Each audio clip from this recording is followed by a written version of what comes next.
खालसा वाहिगुरू जी की फतेह। TV84 ਦੇ ਸਾਰੇ ਦਰਸ਼ਕ ਤੇ ਸਰੋਤੇ ਜਿਹੜੇ ਇਸ ਵਕਤ ਸਾਡੇ ਨਾਲ ਨਾਰਥ ਅਮਰੀਕਾ ਦੇ ਵਿੱਚੋਂ ਜੁੜੇ ਆ ਜਾਂ ਫਿਰ ਸੋਸ਼ਲ ਮੀਡੀਆ ਤੇ ਸਾਨੂੰ ਦੁਨੀਆ ਭਰ ਦੇ ਵਿੱਚ ਦੇਖ ਰਹੇ ਆ, ਮੈਂ ਅਮਰਵੀਰ ਸਿੰਘ ਅੱਜ TV84 ਦੇ ਦ ਫਾਲਟ ਲਾਈਨਸ ਪ੍ਰੋਗਰਾਮ ਦੇ ਵਿੱਚ ਆਪ ਸਭ ਦਾ ਤਹਿ ਦਿਲੋਂ ਸਵਾਗਤ ਕਰਦਾ। ਵੀਰਜ਼, ਅੱਜ ਅਸੀਂ ਵਿਚਾਰ ਚਰਚਾ ਕਰਨ ਜਾ ਰਹੇ ਹਾਂ ਜਿਹੜੀ ਭਾਰਤ ਦੀ ਇੰਟਰਫੀਰੈਂਸ ਹੈ ਕੈਨੇਡੀਅਨ ਅਫੇਅਰਸ ਦੇ ਵਿੱਚ, ਉਹਦੇ ਤੇ ਹੁਣ ਵਿਚਾਰ ਚਰਚਾ ਵੱਡੇ ਲੈਵਲ ਦੇ ਉੱਤੇ ਹੋਣੀ ਜਿਹੜੀ ਆ ਉਹ ਸ਼ੁਰੂ ਹੋ ਗਈ ਹੈ। ਦੁਬਾਰਾ ਬੀਤੀ ਕੱਲ੍ਹ ਵੀ ਹਾਲਾਂਕਿ ਸੱਚੋ ਸੱਚ ਪ੍ਰੋਗਰਾਮ ਦੇ ਵਿੱਚ ਵੀ ਡਿਸਕਸ ਕੀਤਾ ਸੀ, ਪਰ ਜਿਹੜੀਆਂ ਪਿਛਲੇ 24 ਘੰਟੇ ਦੀਆਂ ਡਿਵੈਲਪਮੈਂਟਸ ਨੇ ਉਹ ਇਹ ਦੱਸ ਰਹੀਆਂ ਨੇ ਵੀ ਕੈਨੇਡਾ ਇਸ ਮਾਮਲੇ ਨੂੰ ਸੀਰੀਅਸਲੀ ਲੈ ਰਿਹਾ ਆ ਅਤੇ ਇਹਦੇ 'ਤੇ ਇਨਵੈਸਟੀਗੇਟ ਕਰਕੇ, ਜਿਵੇਂ ਅਮਰੀਕਾ ਨੇ ਇੰਡਾਈਟਮੈਂਟ ਦੇ ਵਿੱਚ ਕੋਰਟ ਦੇ ਵਿੱਚ ਦਾਖਲ ਕੀਤੀ ਹੈ, ਇੱਕ ਕੇਸ ਰਜਿਸਟਰ ਕੀਤਾ ਆ ਇੰਡੀਅਨ ਗਵਰਨਮੈਂਟ ਦੇ ਜਿਹੜੇ ਬੰਦੇ ਨੇ ਉਹਨਾਂ ਦੇ ਖਿਲਾਫ।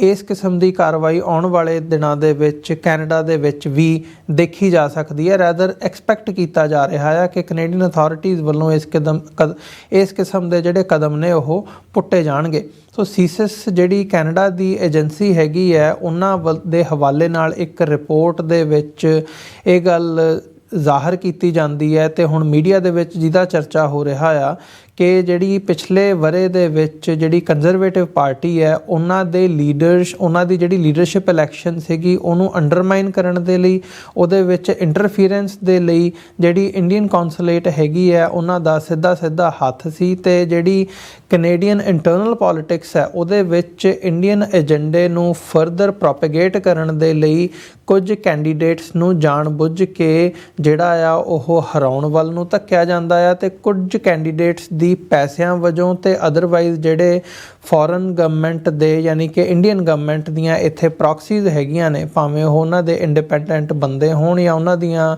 ਇੱਥੇ ਉਹਨਾਂ ਨਾਲ ਰਲ ਕੇ ਚੱਲਣ ਵਾਲੀਆਂ ਔਰਗਨਾਈਜੇਸ਼ਨਜ਼ ਹੋਣ, ਉਹਨਾਂ ਰਾਹੀਂ ਉਹਨਾਂ ਨੂੰ ਪੈਸੇ ਵਜੋਂ ਵੀ ਅਤੇ ਅਦਰਵਾਈਜ਼ ਵੀ ਜਿਹੜੀ ਹੈ ਪੋਲੀਟੀਕਲ ਸਪੋਰਟ ਉਹਨਾਂ ਨੂੰ ਕੀਤੀ ਜਾਂਦੀ ਹੈ ਤਾਂ ਕਿ ਉਹਨਾਂ 'ਤੇ ਇਹ ਇਨਫਲੂਐਂਸ ਕੀਤਾ ਜਾ ਸਕੇ ਅਤੇ ਇਵੈਂਚੁਅਲੀ ਫਿਰ ਉਹਨਾਂ ਕੋਲੋਂ ਜਿਹੜੀ ਭਾਰਤ ਪੱਖੀ ਨੀਤੀ ਹੈ ਉਹ ਕੈਨੇਡੀਅਨ ਪੋਲੀਟਿਕਸ ਦੇ ਵਿੱਚ ਉਭਾਰੀ ਜਾ ਸਕੇ ਇਸ ਏਜੰਡੇ ਦੇ ਤਹਿਤ। ਸੋ ਇਹ ਇੱਕ ਇਸ ਵਕਤ ਵੱਡਾ ਇਸ਼ੂ ਬਣਿਆ ਹੋਇਆ ਆ ਅਤੇ ਅਸੀਂ ਇਹਦੀਆਂ ਡੀਟੇਲਸ ਦੇ ਵਿੱਚ ਵਿਚਾਰ ਚਰਚਾ ਕਰਾਂਗੇ, ਖਾਸ ਤੌਰ 'ਤੇ ਜਦੋਂ 2 ਦਿਨ ਪਹਿਲਾਂ ਹੁਣ ਜਸਟਿਨ ਟਰੂਡੋ ਨੇ ਪ੍ਰੈਸ ਕਾਨਫਰੰਸ ਕਰਕੇ ਵੀ ਇਸ ਗੱਲ ਦਾ ਜ਼ਿਕਰ ਕੀਤਾ ਆ ਕਿ ਅਸੀਂ ਇਸ ਮਾਮਲੇ ਨੂੰ ਸੀਰੀਅਸਲੀ ਲੈ ਰਹੇ ਹਾਂ ਅਤੇ ਆਉਣ ਵਾਲੇ ਦਿਨਾਂ ਦੇ ਵਿੱਚ ਅਸੀਂ ਅਮਰੀਕਾ ਦੀ ਤਰਜ਼ ਦੇ ਉੱਤੇ ਜਿਵੇਂ ਕੇਸ ਫਾਈਲ ਕੀਤਾ ਗਿਆ ਆ ਉਸੇ ਹਿਸਾਬ ਨਾਲ ਅਸੀਂ ਜਿਹੜਾ ਆ ਇਹਦੀਆਂ ਜਿਹੜੀਆਂ ਡੀਟੇਲਸ ਨੇ ਉਹ ਵੀ ਬਾਹਰ ਕੱਢਾਂਗੇ, ਹਰਦੀਪ ਸਿੰਘ ਨਿੱਜਰ ਦੇ ਕਤਲ ਦੀਆਂ, ਅਤੇ ਨਾਲ ਹੀ ਨਾਲ ਜਿਹੜੀ ਬੰਦਿਆਂ ਦੀ ਉਹਦੇ ਵਿੱਚ ਇਨਵੋਲਵਮੈਂਟ ਹੈਗੀਆਂ ਉਹ ਵੀ ਅਸੀਂ ਡੀਟੇਲਸ ਜਗ ਜ਼ਾਹਰ ਕਰਾਂਗੇ। ਸੋ ਸਾਡੇ ਨਾਲ ਕੈਨੇਡਾ ਟੋਰਾਂਟੋ ਤੋਂ ਸਾਡੇ ਕੋਰਸਪੋਂਡੈਂਟ ਸੁਖਵਿੰਦਰ ਸਿੰਘ ਇਸ ਵਕਤ ਜੁੜੇ ਹੋਏ ਆ। ਆਓ ਅੱਜ ਦੀ ਵਿਚਾਰ ਚਰਚਾ ਦੀ ਸ਼ੁਰੂਆਤ ਕਰਦੇ ਹਾਂ। ਸੁਖਵਿੰਦਰ ਸਿੰਘ ਜੀ, ਸਵਾਗਤ ਹੈ ਤੁਹਾਡਾ। ਵਾਹਿਗੁਰੂ ਜੀ ਕਾ ਖਾਲਸਾ, ਵਾਹਿਗੁਰੂ ਜੀ ਕੀ ਫਤਿਹ ਜੀ। ਵਾਹਿਗੁਰੂ ਜੀ ਕਾ ਖਾਲਸਾ, ਵਾਹਿਗੁਰੂ ਜੀ ਕੀ ਫਤਿਹ ਜੀ।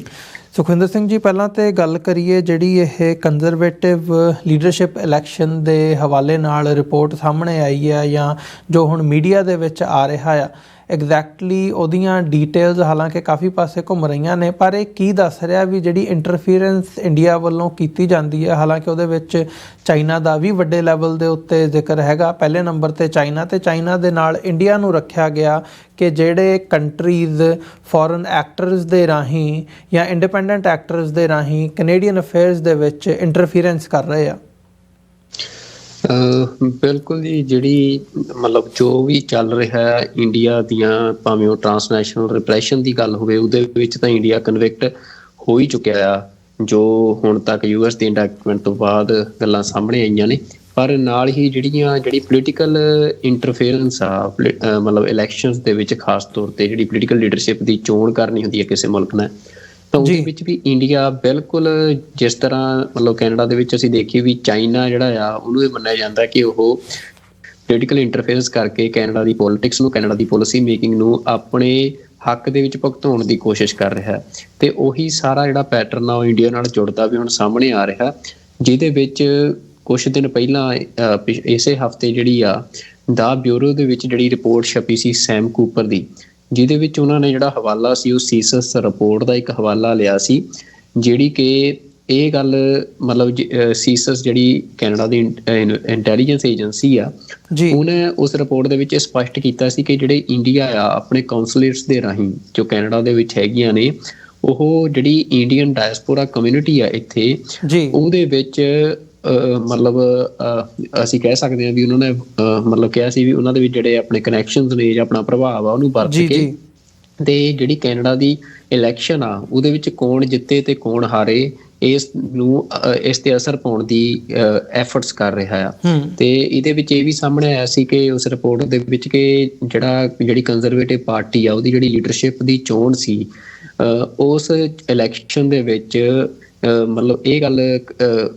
ਅਸਰ ਪਾਉਣ ਦੀ ਕੋਸ਼ਿਸ਼ ਕੀਤੀ ਇੰਡੀਅਨ ਏਜੰਟਸ ਨੇ, ਇੰਡੀਆ ਦੀਆਂ ਪ੍ਰੋਕਸੀਜ਼ ਨੇ, ਕਿ ਜਿਹਨੂੰ ਇੰਡੀਆ ਚਾਹੁੰਦਾ ਆ ਜਿਹੜਾ ਵੀ ਲੀਡਰ ਇੰਡੀਆ ਦੇ ਮੁਤਾਬਕ ਪਾਲਿਸੀ ਜਿਹੜੀ ਆ ਉਹ ਬਣਾਵੇ, ਕੈਨੇਡਾ ਦੀ ਪੋਲੀਟੀਕਲ ਪਾਲਿਸੀ ਜਿਹੜੀ ਆ ਉਹਨੂੰ ਜਿਤਾਉਣ ਦੀ ਕੋਸ਼ਿਸ਼ ਕੀਤੀ ਗਈ। ਤੇ ਜਿਹੜਾ ਲੀਡਰ ਲੱਗ ਰਿਹਾ ਸੀ ਇੰਡੀਆ ਨੂੰ ਕਿ ਸਾਡੇ ਮੁਤਾਬਕ ਨਹੀਂ ਚੱਲਦਾ, ਕੈਨੇਡੀਅਨ ਇੰਟਰਸਟ ਨੂੰ ਅੱਗੇ ਰੱਖਦਾ ਆ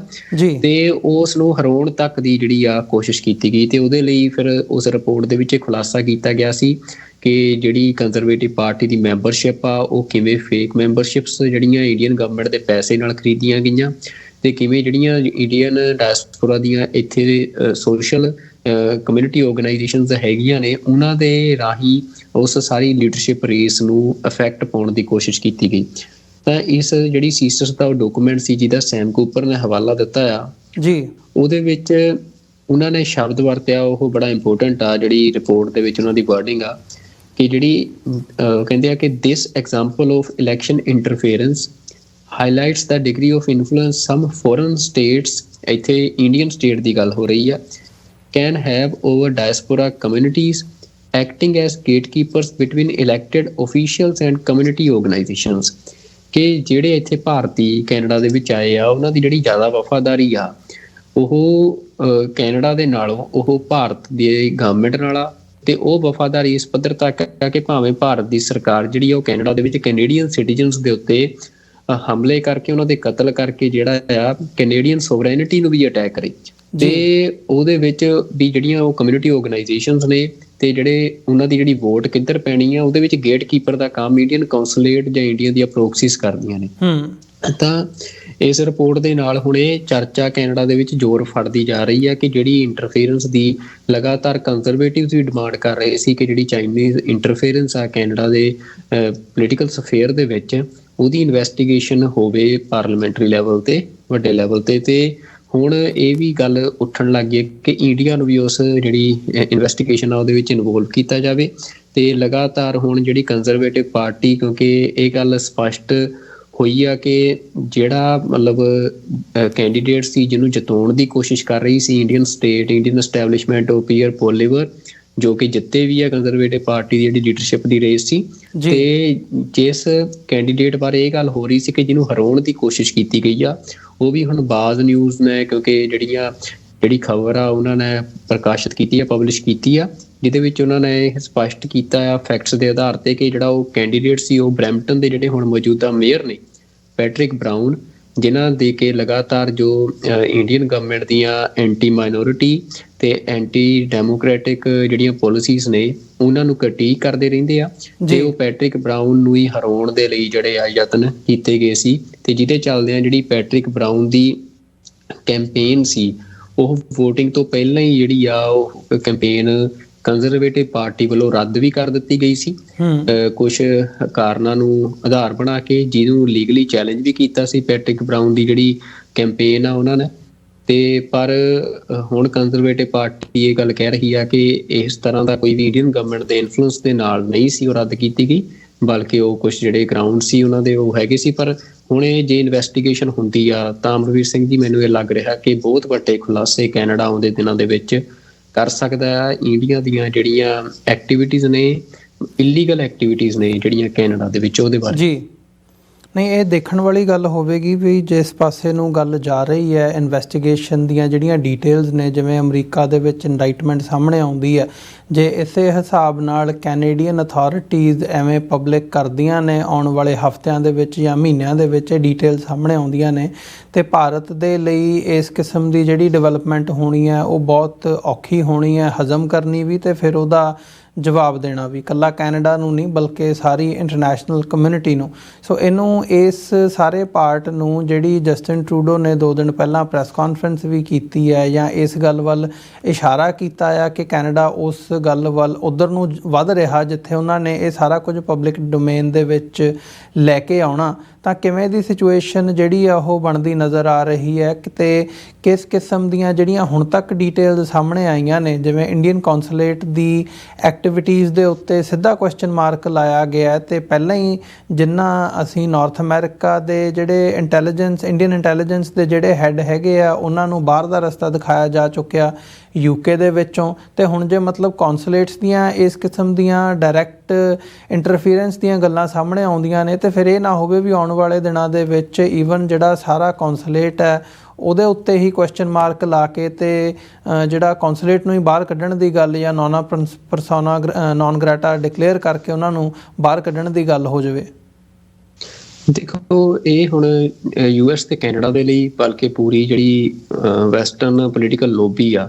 ਉਹਦੇ ਲਈ ਇੱਕ ਬਹੁਤ ਵੱਡਾ ਚੈਲੰਜ ਬਣ ਗਿਆ ਹੈ ਕਿ ਇੰਡੀਆ ਜੋ ਐਕਸ਼ਨਸ ਲੈ ਚੁੱਕਿਆ ਹੈ ਜਾਂ ਇੰਡੀਆ ਨੇ ਵੈਸਟਰਨ ਸੋਇਲ 'ਤੇ ਜੋ ਕੀਤਾ ਆ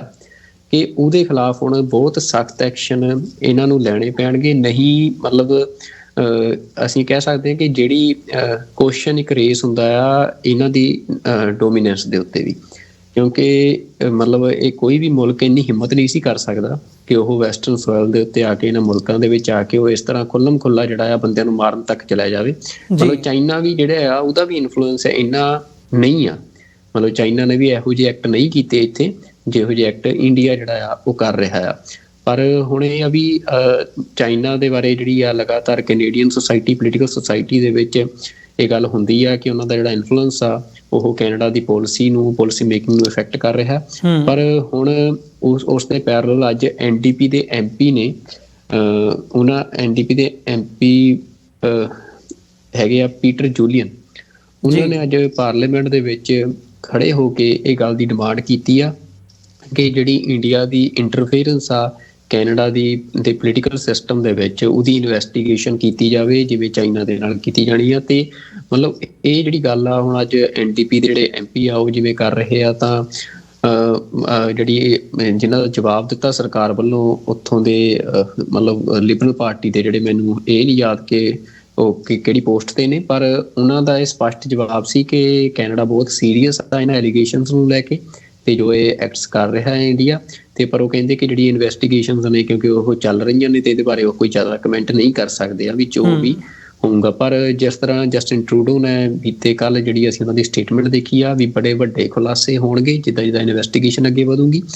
ਤੇ ਮੈਨੂੰ ਲੱਗ ਰਿਹਾ ਵੀ ਇੰਡੀਆ ਜਿਹੜਾ ਆ ਉਹਦੇ ਖਿਲਾਫ ਬਹੁਤ ਜ਼ਿਆਦਾ ਸਬੂਤ US ਤੇ ਕੈਨੇਡਾ ਦੇ ਕੋਲ ਆ ਚੁੱਕੇ ਆ ਜਿਹੜੇ ਕਿ ਪੂਰੀ ਦੁਨੀਆ ਦੇ ਵਿੱਚ ਇੰਡੀਆ ਦਾ ਜਿਹੜਾ ਬਿਹੇਵੀਅਰ ਅਸੀਂ ਦੇਖਿਆ ਕਿ ਇੰਡੀਆ ਦੀ ਟੈਰੀਟਰੀ ਦੇ ਵਿੱਚ ਆ ਮਾਈਨੋਰਿਟੀਜ਼ ਦੇ ਨਾਲ ਜਾਂ ਫਿਰ ਉੱਥੋਂ ਦੇ ਜਿਹੜੇ ਵੀ ਐਥਨਿਕ ਨੇਸ਼ਨਸ ਨੇ ਉਹਨਾਂ ਦੇ ਨਾਲ ਹਿਊਮਨ ਰਾਈਟਸ ਵਾਇਲੇਸ਼ਨ ਦਾ ਕੋਈ ਵੀ ਜਿਹੜੀ ਲੋਅ ਆ ਜਿਹੜਾ ਆ ਉਹ ਹਮੇਸ਼ਾ ਅਸੀਂ ਦੇਖਿਆ ਕਿ ਮੈਜੋਰਿਟੀ ਦਾ ਪੱਖ ਪੂਰਦਾ ਆ ਵੀ ਇੱਕ ਤਰ੍ਹਾਂ ਨਾਲ ਲੋਲੈਸ ਪੋਲੀਟੀਕਲ ਸੋਸਾਇਟੀ ਆ ਜਿਹੜੀ ਇੰਡੀਆ ਦੀ ਆ ਤੇ ਉਹੀ ਜਿਹੜੀ ਲੋਲੈਸਨੈਸ ਉਹਨਾਂ ਦੀ ਹੈਗੀ ਆ ਹੁਣ ਉਹ ਸਾਰੀ ਦੁਨੀਆ ਦੇ ਵਿੱਚ ਫੈਲਾਉਣ ਲਈ ਜਿਹੜੇ ਅਟੈਂਪਟਸ ਕਰ ਰਹੇ ਆ ਤਾਂ ਉਹ ਮੈਨੂੰ ਲੱਗਦਾ ਕਿ ਉਹ ਸਾਰੀ ਦੁਨੀਆ ਦੇ ਸਾਹਮਣੇ ਹੁਣ ਨੰਗੇ ਹੋਣਗੇ ਵੀ ਉਹਦੇ ਕਾਫੀ ਸਬੂਤ ਇਹਨਾਂ ਮੁਲਕਾਂ ਦੇ ਹੱਥ ਲੱਗ ਚੁੱਕੇ ਆ।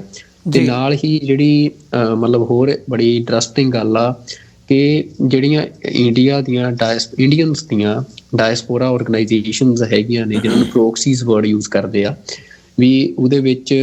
ਜਿਹੜੀਆਂ ਕੁਝ ਆਰਗੇਨਾਈਜੇਸ਼ਨਸ ਦਾ ਜ਼ਿਕਰ ਖਾਸ ਤੌਰ ਤੇ ਸਾਹਮਣੇ ਆ ਰਿਹਾ ਹੈ ਜਿਹਦੇ ਵਿੱਚ ਕੈਨੇਡਾ ਇੰਡੀਆ ਫਾਊਂਡੇਸ਼ਨ ਤੇ ਇੱਕ ਹੋਰ ਇਸੇ ਤਰ੍ਹਾਂ ਦੀ ਆਰਗੇਨਾਈਜੇਸ਼ਨ ਆ ਕੈਨੇਡਾ ਇੰਡੀਆ ਗਲੋਬਲ ਫੋਰਮ ਤੇ ਮਤਲਬ ਇਹ ਆਰਗੇਨਾਈਜੇਸ਼ਨਸ ਜਿਹੜੀਆਂ ਕਿ ਕਮਿਊਨਿਟੀ ਆਰਗੇਨਾਈਜੇਸ਼ਨਸ ਨੇ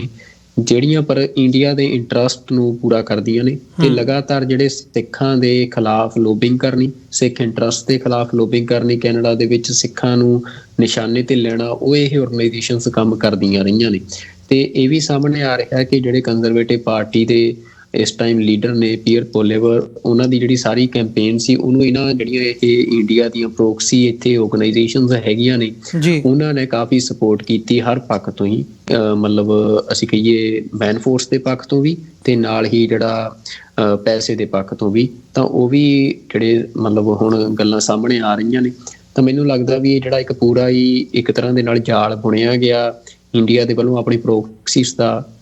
ਕੈਨੇਡਾ ਦੇ ਵਿੱਚ, ਉਹ ਹੁਣ ਟੁੱਟਣ ਵਾਲਾ ਆ ਬਹੁਤ ਛੇਤੀ। ਤੇ ਉਹਦੇ ਵਿੱਚ ਇੱਥੋਂ ਦੀਆਂ ਕਮਿਊਨਿਟੀ ਆਰਗੇਨਾਈਜੇਸ਼ਨਸ ਤੋਂ ਲੈ ਕੇ ਜਿਹੜੇ ਕਾਫੀ ਰੇਡੀਓ ਸਟੇਸ਼ਨ, ਕਾਫੀ ਮੀਡੀਆ ਅਦਾਰੇ ਜੋ ਕਿ ਇੰਡੀਆ ਦੇ ਇੰਟਰਸਟ ਨੂੰ ਇੱਥੇ ਰਨ ਕਰਦੇ ਆ ਜਾਂ ਇੰਡੀਆ ਦੇ ਇੰਟਰਸਟ ਨੂੰ ਐਸਟੈਬਲਿਸ਼ ਕਰਨ ਦੀ ਲਈ ਕੰਮ ਕਰਦੇ ਆ, ਤੇ ਜੇ ਉਹਨਾਂ ਦੇ ਵਿੱਚ ਵੀ ਕਿਸੇ ਤਰ੍ਹਾਂ ਦੀ ਇਸ ਤਰ੍ਹਾਂ ਦੀ ਫੰਡਿੰਗ ਦਾ ਕੋਈ ਵੇਰਵਾ ਸਾਹਮਣੇ ਆਉਂਦਾ ਤਾਂ ਮੈਨੂੰ ਲੱਗਦਾ ਵੀ ਉਹ ਵੀ ਸਾਰੇ ਇਸ ਇਨਵੈਸਟੀਗੇਸ਼ਨ ਦੇ ਵਿੱਚ, ਜੇ ਇਨਵੈਸਟੀਗੇਸ਼ਨ ਖੁੱਲਦੀ ਆ ਤਾਂ ਬਹੁਤ ਵੱਡੇ ਖੁਲਾਸੇ ਹੋਣ ਦੀਆਂ ਸੰਭਾਵਨਾ ਮੈਨੂੰ ਲੱਗ ਰਿਹਾ ਵੀ ਹੈਗੀਆਂ ਨੇ, ਜਿਹੜਾ ਕਿ ਇਹ ਵੀ ਆ ਕਿ ਬੜਾ ਛੇਤੀ ਇਹ ਸਾਰਾ ਕੁਝ ਹੋ ਸਕਦਾ ਹੈ। ਜੀ ਬਿਲਕੁਲ, ਨਹੀਂ ਇਹ ਮਤਲਬ ਇੱਕ ਦੇਖਣ ਵਾਲੀ ਗੱਲ ਹੋਵੇਗੀ ਆਉਣ ਵਾਲੇ ਦਿਨਾਂ ਦੇ ਵਿੱਚ ਕਿ ਡੀਟੇਲਸ ਕੀ ਸਾਹਮਣੇ ਆਉਂਦੀਆਂ ਨੇ, ਕਿਉਂਕਿ ਇੰਡੀਅਨ ਇੰਟਰਫੀਅਰੈਂਸ ਦੀ ਜਿਹੜੀ ਗੱਲ ਹੈ, ਮਤਲਬ ਅਸੀਂ ਪਹਿਲਾਂ ਪਿਛੋਕੜ ਦੇ ਵਿੱਚ ਵੀ ਜੇ ਜਾ ਕੇ ਦੇਖਣਾ ਹੋਵੇ ਤੇ ਪਾਸਪੋਰਟ ਨੂੰ ਕਿਵੇਂ ਐਜ਼ ਅ ਵੈਪਨ ਯੂਜ਼ ਕੀਤਾ ਜਾਂਦਾ ਆ, ਵੀਜ਼ਾ ਨੂੰ ਕਿਵੇਂ ਐਜ਼ ਅ ਵੈਪਨ ਯੂਜ਼ ਕੀਤਾ ਜਾਂਦਾ ਆ ਗਵਰਨਮੈਂਟ ਵੱਲੋਂ, ਜਾਂ ਜਿਹੜੇ ਗਵਰਨਮੈਂਟ ਦੇ ਇੱਥੇ ਕੌਂਸੂਲੇਟਸ ਹੈਗੇ ਆ ਕਿਵੇਂ ਇਨਫਲੂਐਂਸ ਕੀਤਾ ਜਾਂਦਾ ਆ ਪਬਲਿਕ ਓਪੀਨੀਅਨ, ਤੇ ਕਿਵੇਂ ਜਿਹੜੇ ਬੰਦੇ ਕੋਈ ਡਾਇਸੈਂਟ ਦੀ ਆਵਾਜ਼ ਰੱਖਦੇ ਆ ਜਾਂ ਸਿੱਖ ਹਲਕਿਆਂ ਦੇ ਵਿੱਚ ਆਜ਼ਾਦੀ ਪੱਖੀ ਗੱਲ ਕਰਦੇ ਆ, ਉਹਨਾਂ ਦੀ ਵੀਜ਼ਾ ਕੈਂਸਲੇਸ਼ਨ ਤੋਂ ਲੈ ਕੇ ਕਿਸ ਕਿਸਮ ਦੇ ਟੈਕਟਿਕਸ ਜਿਹੜੇ ਨੇ ਉਹ ਯੂਜ਼ ਕੀਤੇ ਜਾਂਦੇ ਨੇ। ਇਸ ਕਿਸਮ ਦੀਆਂ ਖਬਰਾਂ ਪਹਿਲਾਂ ਵੀ ਆਉਂਦੀਆਂ ਰਹੀਆਂ ਨੇ, ਪਰ ਹੁਣ ਜਿਹੜੀ ਇਹ ਸਾਰੀ ਗੁੱਥੀ ਹੈ ਉਹ ਖੁੱਲ੍ਹ ਰਹੀ ਹੈ। ਸੋ ਇਹਦੇ ਨਾਲ ਅਕਾਊਂਟੇਬਿਲਿਟੀ ਦੇ ਵੱਲ ਨੂੰ ਗੱਲ ਜਾ ਰਹੀ ਹੈ ਹੁਣ, ਅਤੇ ਉਹ ਆਉਣ ਵਾਲੇ ਸਮੇਂ ਦੇ ਵਿੱਚ ਜਿਵੇਂ ਜਿਵੇਂ ਡੀਟੇਲਸ ਆਉਂਦੀਆਂ ਨੇ ਅਸੀਂ ਜ਼ਰੂਰ ਦੇਖਾਂਗੇ। ਪਰ ਇੱਥੇ ਇੱਕ ਸਵਾਲ ਮੈਂ ਹੋਰ ਪੁੱਛਣਾ ਚਾਹੂੰਗਾ ਵੀ ਜਦੋਂ ਅਸੀਂ ਇੰਟਰਫੀਅਰੈਂਸ ਦੀ ਗੱਲ ਕਰਦੇ ਹਾਂ, ਮਤਲਬ ਇਹ ਕੋਈ ਨਵੀਂ ਗੱਲ ਨਹੀਂ ਹੈਗੀ। ਜੇ ਇੰਡੀਅਨ ਸਿੱਖ ਅਫੇਅਰਸ ਦੇ ਵਿੱਚ ਬਾਹਰਲੇ ਮੁਲਕਾਂ ਦੇ ਵਿੱਚ ਜਿੱਥੇ ਵੀ ਸਿੱਖ ਬੈਠੇ ਆ, ਉਹ ਏਸ਼ੀਆ ਤੋਂ ਲੈ ਕੇ ਪਾਕਿਸਤਾਨ ਤੋਂ ਲੈ ਕੇ ਅਸੀਂ ਥਾਈਲੈਂਡ ਜਾਂ ਹੋਰ ਮੁਲਕਾਂ ਦੇ ਵਿੱਚ ਵੀ ਦੇਖਿਆ, ਅਤੇ ਇੱਧਰ ਯੂਰਪ ਦੇ ਵਿੱਚ UK, ਜਰਮਨ ਦੇ ਵਿੱਚ ਤੇ ਮਤਲਬ ਬੜੇ ਵੱਡੇ ਲੈਵਲ ਦੇ ਉੱਤੇ ਪਿਛਲੇ ਸਾਲਾਂ ਦੇ ਵਿੱਚ ਸਾਹਮਣੇ ਆਇਆ ਸੀ ਕਿ ਕਿਵੇਂ ਰॉ ਦੇ ਜਿਹੜੇ ਏਜੰਟ ਸੀਗੇ ਉਹ ਕਸ਼ਮੀਰੀ ਤੇ ਸਿੱਖਾਂ ਦੇ ਉੱਤੇ ਜਸੂਸੀ ਕਰਦੇ ਫੜੇ ਨਹੀਂ ਗਏ ਇਕੱਲੇ, ਰੈਦਰ ਉਹਨਾਂ ਦੇ ਉੱਤੇ ਮੁਕੱਦਮਾ ਚੱਲ ਕੇ ਉਹਨਾਂ ਨੂੰ ਜਰਮਨ ਦੀ ਅਦਾਲਤ ਦੇ ਵਿੱਚ ਸਜ਼ਾ ਤੱਕ ਹੋਈ ਹੈ। ਸੋ ਜਿੱਥੇ ਇੱਥੇ ਤੱਕ ਗੱਲ ਪਹੁੰਚੀ ਹੋਵੇ, ਤੇ ਹੁਣ ਮਤਲਬ ਅਸੀਂ ਅਮਰੀਕਾ ਕੈਨੇਡਾ ਦੇ ਵਿੱਚ ਜਿਹੜੀ ਗੱਲ ਪਿਛਲੇ 3 ਦਹਾਕਿਆਂ ਤੋਂ ਕਹੀ ਜਾ ਰਹੀ ਸੀ ਸਿੱਖ ਹਲਕਿਆਂ ਦੇ ਵੱਲੋਂ ਕਿ ਇੰਡੀਆ ਕਿਸ ਕਿਸਮ ਦੀਆਂ ਐਕਟੀਵਿਟੀਜ਼ ਕਰ ਰਿਹਾ ਤੇ ਕਿਵੇਂ ਇੰਟਰਫੀਅਰ ਕਰ ਰਿਹਾ, ਤੇ ਇੱਥੇ ਦੀਆਂ ਸਰਕਾਰਾਂ ਹੁਣ ਉਹਦੇ 'ਤੇ ਐਕਟ ਕਰ ਰਹੀਆਂ ਨੇ। ਅਤੇ ਹੁਣ ਜਿਹੜਾ ਸਿੱਖ ਆਰਗੇਨਾਈਜੇਸ਼ਨਸ ਦਾ ਰਵੱਈਆ ਜਾਂ ਅਪਰੋਚ ਹੈ ਉਹਦੇ ਬਾਰੇ ਥੋੜ੍ਹਾ ਜਿਹਾ ਮੈਂ ਜਾਣਨਾ ਚਾਹੂੰਗਾ ਵੀ ਉੱਥੇ ਭਾਵੇਂ ਉਹ ਬ੍ਰਿਟਿਸ਼ ਗੁਰਦੁਆਰਾ ਸਿੱਖ ਕਾਉਂਸਲ ਹੋਵੇ ਜਾਂ ਓਨਟਾਰੀਓ ਗੁਰਦੁਆਰਾ ਕਮੇਟੀ ਹੋਵੇ, ਇਹ ਜਿਹੜੀਆਂ 2 ਮੇਨ ਆਰਗੇਨਾਈਜੇਸ਼ਨਸ ਹੈਗੀਆਂ ਨੇ, ਗੁਰਦੁਆਰਾ ਸਾਹਿਬਾਨਾਂ ਦਾ ਸਮੂਹ ਹੈ ਦੋਹੇ ਪਾਸੇ ਦਾ, ਈਸਟ ਕੋਸਟ ਅਤੇ ਵੈਸਟ ਕੋਸਟ ਦਾ, ਇਹਨਾਂ ਦੀ ਅਪਰੋਚ ਕੀ ਹੈ? ਕਿਉਂਕਿ ਇੱਕ ਸਵਾਲ ਹੋਰ ਹੁਣ ਇੱਥੇ ਇਹ ਵੀ ਉੱਠ ਰਿਹਾ ਹੈ ਵੀ ਜਿੱਥੇ ਇਸ ਮਾਮਲੇ ਦੇ ਵਿੱਚ ਇਹ ਗੱਲ ਚੱਲ ਰਹੀ ਹੈ ਕਿ ਸਿੱਖਾਂ ਨੂੰ ਜਿਹੜੀ 1985 ਦੇ ਵਿੱਚ ਏਅਰ ਇੰਡੀਆ ਬੋਂਬਿੰਗ ਹੋਈ ਸੀ ਉਹਦੇ ਵਿੱਚ ਇੰਡੀਅਨ ਰੋਲ ਦਾ ਕੁਐਸਚਨ ਰੇਜ਼ ਕਰਨਾ ਚਾਹੀਦਾ ਹੈ ਕਿ ਕੀ ਉਹਦੀ ਜਿਹੜੀ ਇਨਵੈਸਟੀਗੇਸ਼ਨ ਹੈ ਉਹ ਦੁਬਾਰਾ ਖੁੱਲ੍ਹਣੀ ਚਾਹੀਦੀ ਹੈ ਅਤੇ ਉਹ ਕਿਸੇ ਮੰਤਕੀ ਅੰਜਾਮ ਤੱਕ ਪਹੁੰਚਾ ਕੇ ਉਹਦੇ ਵਿੱਚ ਇੰਡੀਅਨ ਰੋਲ ਜਿਹੜਾ ਸੀ ਉਹ ਸਾਹਮਣੇ ਆਉਣਾ ਚਾਹੀਦਾ। ਬਿਲਕੁਲ ਜੀ, ਦੇਖੋ ਜਿਹੜੀ ਗੱਲ ਇਹ ਆ ਵੀ ਇੰਡੀਆ ਦੀ ਇੰਟਰਫੇਅਰੈਂਸ ਆ, ਤਾਂ ਉਹ ਹੁਣ ਇਹ ਗੱਲ ਪ੍ਰੂਵ ਮਤਲਬ ਹੋ ਗਈ ਆ ਕਿ ਇੰਡੀਆ ਦੀ ਇੰਟਰਫੇਅਰੈਂਸ ਕਿਸ ਲੈਵਲ ਤੱਕ, ਸਿਰਫ ਸਿੱਖਾਂ ਤੱਕ ਨਹੀਂ, ਮਤਲਬ ਜਿਹੜੀ ਕੈਨੇਡਾ ਦੀ ਆਪਣੀ ਪੋਲੀਟੀਕਲ ਸਪੇਸ ਹੈਗੀ ਆ ਉਹਦੇ ਵਿੱਚ ਵੀ ਕਿੰਨੇ ਵੱਡੇ ਪੱਧਰ ਤੇ ਇੰਟਰਫੇਅਰੈਂਸ ਇੰਡੀਆ ਕਰ ਰਿਹਾ ਆ। ਤੇ ਜੋ ਸਿੱਖ ਲਗਾਤਾਰ ਕਹਿੰਦੇ ਆ ਰਹੇ ਆ ਕਿ ਜੋ ਕਨਿਸ਼ਕ ਬੋਂਬਿੰਗ ਹੋਈ ਆ ਕੈਨੇਡਾ ਦੇ ਵਿੱਚ ਏਅਰ ਇੰਡੀਆ ਦੀ, ਮਤਲਬ ਉਹ ਬਲਕਿ ਉਹਦੇ ਬਾਰੇ ਤਾਂ ਬੁੱਕਸ ਵੀ ਲਿਖੀਆਂ ਗਈਆਂ ਇਨਵੈਸਟੀਗੇਟਿਵ ਜਰਨਲਿਸਟ ਦੇ ਵੱਲੋਂ ਕਿ ਕਿਵੇਂ ਜਿਹੜਾ ਇੰਡੀਆ ਦੀ ਜਿਹੜੀ ਇੰਟੈਲੀਜੈਂਸ ਏਜੰਸੀ ਸੀ ਉਹਦੀ ਇਨਵੋਲਵਮੈਂਟ ਸੀ ਉਹ ਬੋਂਬਿੰਗ ਕਰਾਉਣ ਦੇ ਵਿੱਚ, ਕਿ ਉਹਦੇ ਵੱਲੋਂ ਸਾਰਾ ਪਲਾਨ ਕੀਤਾ ਗਿਆ ਸੀ। ਪਰ ਕੈਨੇਡਾ ਨੇ ਅੱਜ ਤੱਕ ਉਸ ਇਨਵੈਸਟੀਗੇਸ਼ਨ ਨੂੰ ਕਿਸੇ ਵੀ ਕੰਢੇ ਨਹੀਂ ਲਾਇਆ। ਤਾਂ ਸਿੱਖ ਲਗਾਤਾਰ ਇਹ ਡਿਮਾਂਡ ਕਰ ਰਹੇ ਆ ਕਿ ਜਿਹੜੀ ਇਨਵੈਸਟੀਗੇਸ਼ਨ ਆ ਉਹ ਖੁੱਲ੍ਹੇ ਅਤੇ ਇੰਡੀਆ ਨੂੰ ਉਹਦੇ ਵਿੱਚ ਮਤਲਬ ਜਾਂਚ ਕੀਤੀ ਜਾਵੇ, ਇੰਡੀਆ ਦੀ ਇਨਵੋਲਵਮੈਂਟ ਦੀ ਉਸ ਪੱਖ ਤੋਂ ਵੀ ਜਾਂਚ ਕੀਤੀ ਜਾਵੇ। ਅਤੇ ਹੁਣ ਮੈਨੂੰ ਇਹ ਲੱਗਦਾ ਵੀ ਸਿੱਖ ਆਰਗੇਨਾਈਜੇਸ਼ਨਸ ਨੂੰ ਇਹ ਜ਼ੋਰ ਸ਼ੋਰ ਦੇ ਨਾਲ ਇਹ ਮਸਲਾ ਚੁੱਕਣਾ ਚਾਹੀਦਾ ਆ ਕਿ ਜਿਹੜੀ ਉਹ ਸਾਰੀ ਬੋਂਬਿੰਗ ਆ ਉਹਦੇ ਵਿੱਚ ਜਿਹੜੀ ਫਰਦਰ ਇਨਵੈਸਟੀਗੇਸ਼ਨ ਹੋਵੇ ਅਤੇ ਇੰਡੀਆ ਨੂੰ ਇੱਕ ਪਲੇਅਰ ਮੰਨ ਕੇ ਉਹਦੇ ਵਿੱਚ ਇਨਵੈਸਟੀਗੇਸ਼ਨ ਕੀਤੀ ਜਾਵੇ। ਫਿਰ ਸ਼ਾਇਦ ਜੋ ਮਤਲਬ ਅੱਜ ਤੱਕ ਇੰਡੀਆ ਨੇ ਐਸਟੈਬਲਿਸ਼ ਕੀਤਾ ਕਿ ਸਿੱਖ ਮੂਵਮੈਂਟ ਜਿਹੜੀ ਸੋਵਰੈਨਿਟੀ ਦੀ ਮੂਵਮੈਂਟ ਸੀ ਉਹਦੇ ਵਿੱਚ ਉਸ ਇਵੈਂਟ ਤੋਂ ਬਿਨਾਂ ਕੋਈ ਹੋਰ ਇਵੈਂਟ ਇਹੋ ਜਿਹਾ ਨਹੀਂ ਜਿਹਦੇ ਵਿੱਚ ਕਿ ਇਹ ਗੱਲ ਮਤਲਬ ਸਿੱਖ ਮੂਵਮੈਂਟ ਨੂੰ ਟੈਰਰਿਜ਼ਮ ਦੇ ਨਾਲ ਜੋੜਿਆ ਜਾ ਸਕੇ। ਜੀ ਤਾਂ ਲਗਾਤਾਰ ਜਿਹੜਾ ਇੰਡੀਅਨ ਮੀਡੀਆ ਆ, ਇੰਡੀਅਨ ਸਟੇਟ ਆ, ਉਹਨੇ ਇਹ ਐਸਟੈਬਲਿਸ਼ ਕਰਨ ਦੀ ਕੋਸ਼ਿਸ਼ ਕੀਤੀ ਕਿ ਸਿੱਖ ਮੂਵਮੈਂਟ ਇੱਕ ਟੈਰਰਿਜ਼ਮ ਦੀ ਮੂਵਮੈਂਟ ਸੀ ਤੇ ਉਹਦੇ ਵਿੱਚ ਆਧਾਰ ਉਹ ਇਸ ਇਵੈਂਟ ਨੂੰ ਬਣਾਉਂਦੇ, ਇਸ ਬੋਮਬਿੰਗ ਨੂੰ ਬਣਾਉਂਦੇ ਆ ਜੀ। ਤੇ ਇਸ ਵਾਰ ਵੀ ਅਸੀਂ ਦੇਖਿਆ ਕਿ ਪਿਛਲੇ ਮਹੀਨੇ 2 ਮਹੀਨੇ ਤੋਂ ਜਿੰਨੀਆਂ ਖਬਰਾਂ ਦੁਨੀਆ ਦੇ ਮੀਡੀਆ ਦੇ ਵਿੱਚ ਲੱਗ ਰਹੀਆਂ, ਜਦੋਂ ਉਹ ਸਿੱਖ ਮੂਵਮੈਂਟ ਨੂੰ ਦਾ ਜ਼ਿਕਰ ਕਰਦੇ ਆ ਜਾਂ ਉਹਦੀਆਂ ਇਵੈਂਟਸ ਦਾ ਜ਼ਿਕਰ ਕਰਦੇ ਆ, ਤਾਂ ਉਹਦੇ ਵਿੱਚ ਅਸੀਂ ਪੜ੍ਹਦੇ ਹਾਂ ਕਿ ਹੋਰ ਕੋਈ ਅਜਿਹੀ ਗੱਲ, ਕੋਈ ਅਜਿਹਾ ਇਵੈਂਟ ਨਹੀਂ ਜਿਹੜਾ ਕਿ ਸਿੱਖ ਮੂਵਮੈਂਟ ਨੂੰ ਇੱਕ ਪੋਲੀਟੀਕਲ ਮੂਵਮੈਂਟ ਤੋਂ ਟੈਰਰਿਜ਼ਮ ਵਾਲੇ ਪਾਸੇ ਜੋੜ ਸਕਦਾ ਹੋਵੇ। ਪਰ ਸਿਰਫ ਇਹ ਇੱਕ ਇਵੈਂਟ ਆ ਵੀ ਜਦੋਂ ਉਹਦਾ ਜ਼ਿਕਰ ਹੁੰਦਾ ਹੈ, ਜਿੰਨੀਆਂ ਉਹਦੇ ਵਿੱਚ ਮੌਤਾਂ ਹੋਈਆਂ ਨੇ, ਜਿਸ ਤਰ੍ਹਾਂ ਦਾ ਇਵੈਂਟ ਸੀ, ਤਾਂ ਉਹ ਇਵੈਂਟ ਮਤਲਬ ਕਿਤੇ ਨਾ ਕਿਤੇ ਸਿੱਖ ਮੂਵਮੈਂਟ ਨੂੰ ਆਪਣੀ ਪੋਲੀਟੀਕਲ ਨਿਸ਼ਾਨੇ ਤੋਂ ਡੀਰੇਲ ਕਰਕੇ ਉਹਨੂੰ ਉਸ ਖਾਪੇ ਦੇ ਵਿੱਚ ਮਤਲਬ ਲੈ ਜਾਂਦਾ ਹੈ। ਪਰ ਸਿੱਖਾਂ ਨੂੰ ਮੈਨੂੰ ਇਹ ਲੱਗਦਾ ਵੀ ਇਹਦੇ ਲਈ ਹੁਣ ਸਿੱਖ ਆਰਗੇਨਾਈਜੇਸ਼ਨਸ ਨੂੰ ਪੂਰੇ ਜ਼ੋਰ ਨਾਲ ਮੁਹਿੰਮ ਚਲਾਉਣੀ ਚਾਹੀਦੀ ਆ ਤੇ ਇਹਦੀ ਜਿਹੜੀ ਇਨਵੈਸਟੀਗੇਸ਼ਨ ਉਹ ਦੁਆਰਾ ਹੋਵੇ ਤੇ ਇੰਡੀਆ ਨੂੰ ਇੱਕ ਉਹਦੇ ਵਿੱਚ ਮਤਲਬ ਕੰਸੀਡਰ ਕਰਕੇ ਕਿ ਇੰਡੀਆ ਦਾ ਰੋਲ ਹੋ ਸਕਦਾ ਹੈ ਜੇ ਕੈਨੇਡਾ ਉਹ ਜਾਂਚ ਕਰਦਾ ਆ। ਤਾਂ ਕਿਉਂਕਿ ਅਸੀਂ ਤਾਂ ਮਤਲਬ ਸਾਡਾ ਜਨਮ ਬੜਾ ਬਾਅਦ ਦਾ ਆ, ਪਰ ਜਿੰਨਾ ਸਿੱਖ ਸਿਧਾਂਤ ਨੂੰ ਜਾਂ ਸਿੱਖ ਜਿਹੜਾ ਮੂਵਮੈਂਟ ਆ, ਕੋਈ ਵੀ ਸਿੱਖ ਜਦੋਂ ਕੋਈ ਸਿਆਸੀ ਸੰਘਰਸ਼ ਵੀ ਲੜਦਾ ਆ ਤਾਂ ਅਸੀਂ ਇਹ ਸਮਝ ਸਕਦੇ ਹਾਂ ਵੀ ਉਹਦੇ ਮਨ ਦੇ ਵਿੱਚ ਵੀ ਇਸ ਤਰ੍ਹਾਂ ਦੇ ਕੋਈ ਵੀ ਇਵੈਂਟ ਕਰਨ ਦਾ ਖਿਆਲ ਨਹੀਂ ਹੁੰਦਾ ਤੇ ਨਾ ਕਿਸ ਸਿੱਖ ਮੂਵਮੈਂਟ ਦੇ ਵਿੱਚ ਕੋਈ ਹੋਰ ਇਸ ਤਰ੍ਹਾਂ ਦੀਆਂ ਘਟਨਾਵਾਂ ਵਾਪਰੀਆਂ ਜਿੱਥੇ ਇਸ ਤਰ੍ਹਾਂ ਪਬਲਿਕ ਨੂੰ ਟਾਰਗੇਟ ਕੀਤਾ ਗਿਆ ਹੋਵੇ। ਟਾਰਗੇਟ ਕਿਲਿੰਗਸ ਜਿਹੜੀਆਂ ਨੇ ਉਹ ਜ਼ਰੂਰ ਹੋਈਆਂ ਮੂਵਮੈਂਟ ਦੇ ਵਿੱਚ, ਪੋਲੀਟੀਕਲ ਮਰਡਰਸ ਜ਼ਰੂਰ ਹੋਇਆ, ਪਰ ਇਸ ਤਰ੍ਹਾਂ ਦੇ ਨਾਲ ਮਾਸ ਕਿਲਿੰਗਸ ਜਿਹੜੀਆਂ ਆ ਉਹ ਕਦੇ ਵੀ ਸਿੱਖ ਮੂਵਮੈਂਟ ਦਾ ਹਿੱਸਾ ਨਹੀਂ ਰਹੀਆਂ। ਤੇ ਦੂਜੀ ਗੱਲ ਜਿਹੜੀ ਤੁਸੀਂ ਕਹਿ ਰਹੇ ਹੋ ਵੀ ਹੁਣ ਜਿਹੜੀਆਂ ਸਿੱਖ ਆਰਗੇਨਾਈਜੇਸ਼ਨਸ ਨੇ, ਖਾਸ ਤੌਰ ਤੇ ਅੰਟਾਰੀਓ ਗੁਰਦੁਆਰਾ ਕਮੇਟੀ ਤੇ ਜਿਹੜੀ BC ਗੁਰਦੁਆਰਾ ਕਮੇਟੀ ਆ, ਉਹਨਾਂ ਦੀ ਬਹੁਤ ਵੱਡਾ ਰੋਲ ਬਣ ਜਾਂਦਾ ਹੈ। ਕੈਨੇਡਾ ਦੀਆਂ ਸਾਰੀਆਂ ਸਿੱਖ ਆਰਗੇਨਾਈਜੇਸ਼ਨਸ ਦਾ ਵੱਡਾ ਰੋਲ ਬਣ ਜਾਂਦਾ ਹੈ। ਤੇ ਮੈਂ ਦੇਖ ਰਿਹਾ ਕਿ ਇੱਕ ਪ੍ਰੋਗਰਾਮ 18 ਦਸੰਬਰ ਦਾ ਜਿਹੜਾ ਆ ਉਹ ਰੱਖਿਆ ਵੀ ਗਿਆ ਆ। ਭਾਈ ਹਰਦੀਪ ਸਿੰਘ ਨਿੱਜਰ ਦੀ ਜਿਹੜੀ ਸ਼ਹਾਦਤ ਆ ਉਹਦੇ ਇਨਸਾਫ ਦੇ ਲਈ ਜਿਹੜਾ ਪ੍ਰੋਟੈਸਟ ਹੋਣਾ ਆ, ਇੰਡੀਅਨ ਕੌਂਸੂਲੇਟ ਆ ਜਿਹੜਾ ਵੈਨਕੂਵਰ ਦੇ ਵਿੱਚ, ਉਹਦੇ ਬਾਹਰ ਇਹ ਪ੍ਰੋਟੈਸਟ ਰੱਖਿਆ ਗਿਆ। ਤੇ ਮਤਲਬ ਮੈਨੂੰ ਲੱਗਦਾ ਕਿ ਸਿੱਖ ਆਰਗੇਨਾਈਜੇਸ਼ਨਸ ਜਿਹੜੀਆਂ ਨੇ ਉਹ ਹੁਣ ਹੋਰ ਜ਼ਿਆਦਾ ਐਕਟਿਵ ਵੀ ਹੋਣਗੀਆਂ ਤੇ ਹੋਣਾ ਵੀ ਚਾਹੀਦਾ ਹੈ, ਕਿਉਂਕਿ ਇੰਡੀਆ ਜਿਹੜਾ ਆ ਉਹ ਇਸ ਟਾਈਮ ਪੂਰੀ ਤਰ੍ਹਾਂ ਦੇ ਨਾਲ ਨੰਗਾ ਹੋ ਚੁੱਕਿਆ ਆ ਕਿ ਟ੍ਰਾਂਸਨੈਸ਼ਨਲ ਰਿਪਰੈਸ਼ਨ ਦੀ ਗੱਲ ਹੋਵੇ, ਮਤਲਬ ਟੈਰਰਿਜ਼ਮ ਦੇ ਨਾਲ ਵਰਗੇ ਜਿਹੜੇ ਐਕਟ ਨੇ ਹੋਰ ਮੁਲਕਾਂ ਦੇ ਵਿੱਚ ਕਰਨ ਦੀ ਗੱਲ ਹੋਵੇ, ਤਾਂ ਜਿਹੜੀ ਸਿੱਖ ਮੂਵਮੈਂਟ ਆ ਉਹਨੂੰ ਇੱਕ ਪੋਲੀਟੀਕਲ ਐਫੀਲੀਏਸ਼ਨ ਜਿਹੜੀ ਐਜ਼ ਅ ਪੋਲੀਟੀਕਲ ਮੂਵਮੈਂਟ ਉਹ ਵੀ ਸਾਰੀ ਦੁਨੀਆ ਦੇ ਮੀਡੀਆ ਦੇ ਵਿੱਚ ਮਿਲ ਰਹੀ ਆ। ਤਾਂ ਸਿੱਖ ਇਸ ਟਾਈਮ ਜੋ ਸਿੱਖਾਂ ਦੇ ਨਾਲ ਭਾਰਤ ਦੇ ਵਿੱਚ ਹੋਇਆ,